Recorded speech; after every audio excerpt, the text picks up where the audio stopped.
அனைவருக்கும் வணக்கம். யூஜி பொதுத்தமிழ் எழுதக்கூடிய மாணவர்களுக்கு பாடப்பகுதி 5 மார்க்கில் ஐஞ்சிறுங்காப்பியங்களை பற்றி கேட்டாங்கன்னா இந்த பாயிண்ட்ஸ் எழுதுங்க போதும். அறம், பொருள், இன்பம் வீடிய 4 உறுதிப்பொருள்களை ஏதேனும் ஒன்று அல்லது பலவோ குறைந்து காணப்பட்டால் அது சிறுகாப்பியமாகும்.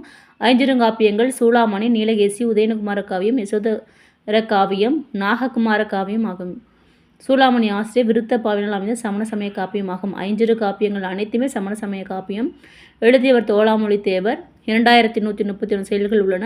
மண்ணுலக வீரனான திவிட்டன் விண்ணுலக மங்கையான சுயபிரமையை மனம் செய்யும் வரலாற்றை கூறுவது நீலகேசி. இது எழுதியவர் யாருன்னு தெரியல, ஆனால் சமண சமய நூலாகும். சமணமே தலை சிறந்த சமயம் அப்படின்னு நிலைநாட்டுறதுக்காக குண்டலகேசிக்கு எதிரான நூல், வாத நூல் எதுன்னு கேட்டாங்கன்னா அது நீலகேசி. உதயகுமார காவியம்.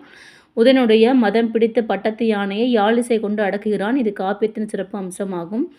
யசோதர காவியம் உயிர்கொலை தீது என்ற நீதியை புகட்டல் சைன நூலாகும். நாககுமார காவியம் சமண சமயத்தை சார்ந்த நூல் முழுவதுமாக கிடைக்கும்.